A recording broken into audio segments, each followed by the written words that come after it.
यह है कि अगर हाई स्कूल में समझदार और मेहनती परामर्शदाता नहीं मिला होता तो रॉबर्ट कभी कॉलेज भी नहीं गए होते। वे इस बात को मानते हैं। वे दौलत कमाने के लिए बेताब थे, परंतु वे आखिरकार मान ही गए कि कॉलेज की शिक्षा से भी उन्हें फायदा हो सकता है। दरअसल इस पुस्तक में दिए गए विचार शायद बहुत से माता पिताओं को क्रांतिकारी और अतिशयोक्तिपूर्ण लगेंगे। कई लोगों को तो अपने बच्चों को स्कूल में रखने में ही काफी मेहनत करनी पड़ रही है, परंतु बदलते हुए समय को देखते हुए हमें नए और जोखिम भरे विचारों की तरफ ध्यान देने की जरूरत है। अपने बच्चों को कर्मचारी बनने की सलाह देने का मतलब यह है कि हम उन्हें जिंदगी भर अपनी खून पसीने की कमाई से इनकम टैक्सों और भी न जाने कितने टैक्स चुकाने की सलाह देते हैं, और इसके बाद भी पेंशन की कोई गारंटी नहीं होती। और यह सच है कि आज के जमाने में टैक्स किसी व्यक्ति का सबसे बड़ा खर्च है। हकीकत में ज्यादातर परिवार तो जनवरी से आधी मई तक सिर्फ अपने टैक्स चुकाने के लिए ही सरकार की नौकरी करते हैं। आज नए विचारों की बहुत जरूरत है और यह पुस्तक हमें नए विचार देती है। रॉबर्ट का दावा है कि अमीर लोग अपने बच्चों को अलग तरह की शिक्षा देते हैं। वे अपने बच्चों को घर पर सिखाते हैं। डिनर टेबल पर हो सकता है कि यह विचार वे ना हो जिन पर आप अपने बच्चों के साथ बातें करते हो, परंतु उन पर नजर डालने के लिए धन्यवाद। और मैं आपको सलाह देती हूँ कि आप खोज करते रहें। एक माँ और एक सीपीए होने के नाते मैं तो यही सोचती हूँ कि अच्छे नंबर लाना और एक बढ़िया नौकरी पा लेना एक पुराना विचार है। हमें अपने बच्चों को नए तरह के विचार देने होंगे। हमें उन्हें अलग तरह की शिक्षा देनी होगी। शायद हम अपने बच्चों को यह सिखाएं कि अच्छे कर्मचारी होने के साथ साथ वे अपना खुद का निवेश कॉरपोरेशन भी खोल सकें। दोनों का यह तालमेल बढ़िया रहेगा। एक माँ होने के नाते मुझे उम्मीद है कि यह पुस्तक सभी अभिभावकों के लिए फायदेमंद होगी। रॉबर्ट लोगों को यह बताना चाहते हैं कि कोई भी व्यक्ति अगर ठान ले तो अमीर बन सकता है। अगर आप एक माली या गेटकीपर हैं या पूरी तरह बेरोजगार हैं, तो भी आप में खुद को और अपने परिवार के लोगों को धन संबंधी बातें सिखाने की काबिलियत है। यह याद रखें कि धन संबंधी बुद्धि वह दिमागी तरीका है जिससे हम अपनी धन संबंधी समस्याओं को सुलझाते हैं। आज हम ऐसे विश्वव्यापी तकनीकी परिवर्तनों का सामना कर रहे हैं जिनका सामना हमने आज से पहले कभी नहीं किया।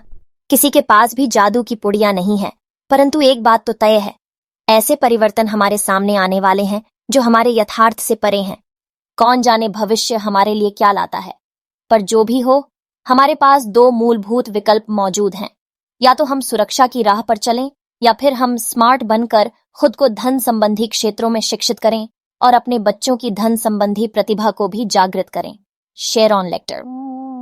मेरे दो डैडी थे, एक अमीर और दूसरे गरीब। एक बहुत पढ़े लिखे थे और समझदार थे। वे PhD थे और उन्होंने अपने 4 साल के अंडर ग्रेजुएट कार्य को 2 साल से भी कम समय में कर लिया था।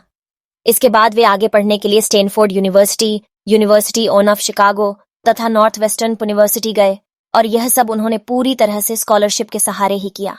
मेरे दूसरे डैडी 8वीं से आगे नहीं पढ़े थे। दोनों ही अपने करियर में सफल थे।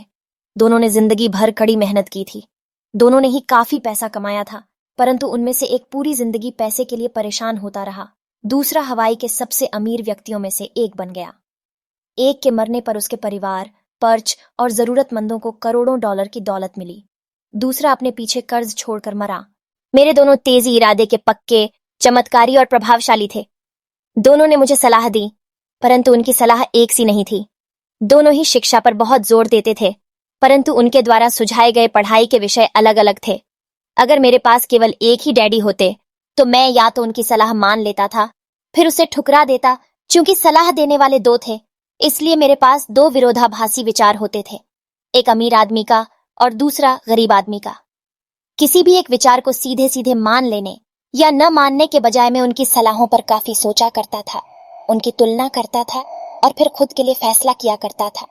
समस्या यह थी कि अमीर ही अभी अमीर नहीं थे और गरीब डैडी अभी गरीब नहीं थे। दोनों ही अपने करियर शुरू कर रहे ये और दोनों ही दौलत तथा परिवार के लिए मेहनत कर रहे थे, परंतु पैसे के बारे में दोनों के विचार और नजरिए एकदम अलग थे।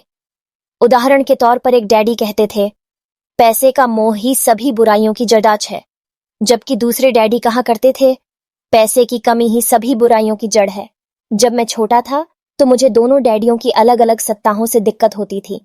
एक अच्छा बच्चा होने के नाते मैं दोनों की बातें सुनना चाहता था। परेशानी यह थी कि दोनों एक सी बातें नहीं कहते थे। उनके विचारों में जमीन आसमान का फर्क था। खासकर पैसे के मामले में मैं काफी लंबे समय तक यह सोचा करता कि उनमें से किसने क्या कहा, क्यों कहा और उसका परिणाम क्या होगा। मेरा बहुत सा समय सोच विचार में ही गुजर जाता था। मैं खुद से बार बार इस तरह के सवाल पूछा करता, उन्होंने ऐसा क्यों कहा? और फिर दूसरे डैडी की कही हुई बातों के बारे में भी इसी तरह के सवाल पूछता। काश मैं यह बोल सकता, हाँ वे बिल्कुल सही हैं, मैं उनकी बातों से पूरी तरह सहमत हूं, या यह कहकर मैं सीधे उनकी बात ठुकरा सकता, बुढ़े को यह नहीं पता कि वह क्या कह रहा है। चूंकि दोनों ही मुझे प्यारे थे, इसलिए मुझे खुद के लिए सोचने पर मजबूर होना पड़ा। इस तरह सोचना मेरी आदत बन गई, जो आगे चलकर मेरे लिए बहुत फायदेमंद साबित हुई। अगर मैं एक तरह से ही सोच पाता तो यह मेरे लिए इतना फायदेमंद नहीं होता। धन दौलत का विषय स्कूल में नहीं बल्कि घर पर पढ़ाया जाता है। शायद इसीलिए अमीर लोग और ज्यादा अमीर होते जाते हैं, जबकि गरीब और ज्यादा गरीब होते जाते हैं, और मध्य वर्ग कर्ज में डूबा रहता है। हम में से ज्यादातर लोग पैसे के बारे में अपने माता पिता से सीखते हैं। कोई गरीब पिता अपने बच्चे को पैसे के बारे में क्या सिखा सकता है? यह सिर्फ इतना ही कह सकता है, स्कूल जाओ और मेहनत से पढ़ो। हो सकता है वह बच्चा अच्छे नंबरों से कॉलेज की पढ़ाई पूरी कर ले, फिर भी पैसे के मामले में उसकी मानसिकता और उसका सोचने का ढंग एक गरीब आदमी जैसा ही बना रहेगा। यह सब उसने तब सीखा था जब यह छोटा बच्चा था। धन का विषय स्कूलों में नहीं पढ़ाया जाता। स्कूलों में शैक्षणिक और व्यावसायिक निपुणताओं पर जोर दिया जाता है, न कि धन संबंधी निपुणता पर। इससे यह साफ हो जाता है कि जिन स्मार्ट बैंकर्स, डॉक्टर्स और अकाउंटेंट्स के स्कूल में अच्छे नंबर आते हैं, ये जिंदगी भर पैसे के लिए संघर्ष क्यों करते हैं। हमारे देश पर जो भारी कर्ज लदा हुआ है, वह काफी हद तक उन उच्च शिक्षित राजनेताओं और सरकारी अधिकारियों के कारण है जो आर्थिक नीतियां बनाते हैं। और मजे की बात यह है कि वे धन के बारे में बहुत कम जानते हैं। मैं अक्सर नई सदी में आने वाली समस्याओं के बारे में सोचता हूँ। तब क्या होगा जब हमारे पास ऐसे करोड़ों लोग होंगे जिन्हें आर्थिक और चिकित्सकीय मदद की जरूरत होगी। धन संबंधी मदद के लिए या तो वे अपने परिवारों पर या फिर सरकार पर निर्भर होंगे। क्या होगा जब मेडिकेयर और सोशल सिक्योरिटी के पास का पैसा खत्म हो जाएगा? किस तरह कोई देश तरक्की कर पाएगा अगर पैसे के बारे में पढ़ाई की जिम्मेदारी माता पिता के ऊपर छोड़ दी जाएगी, जिनमें से ज्यादातर गरीब है या गरीब होंगे। क्योंकि मेरे पास दो प्रभावशाली डैडी थे, इसलिए मैंने दोनों से ही सीखा। मुझे दोनों की सलाह पर सोचना पड़ता था। इस तरह से सोचते सोचते मैंने यह भी जान लिया कि किसी व्यक्ति के विचार उसकी जिंदगी पर कितना जबरदस्त प्रभाव डाल सकते हैं। उदाहरण के तौर पर एक डैडी को यह कहने की आदत थी, मैं इसे नहीं खरीद सकता। दूसरे डैडी इन शब्दों के इस्तेमाल से चिढ़ते थे। वे जोर देकर कहा करते थे कि मुझे इसके बजाय यह कहना चाहिए, मैं इसे कैसे खरीद सकता हूं। पहला वाक्य नकारात्मक है और दूसरा प्रश्नवाचक। एक में बात खत्म हो जाती है और दूसरे में आप सोचने के लिए मजबूर हो जाते हैं। मेरे जल्द ही अमीर बनने वाले डैडी ने मुझे समझाया कि जब हम कहते हैं मैं इसे नहीं खरीद सकता, तो हमारा दिमाग काम करना बंद कर देता है। इसके बजाय जब हम यह सवाल पूछते हैं, मैं इसे कैसे खरीद सकता हूं, तो हमारा दिमाग काम करने लगता है।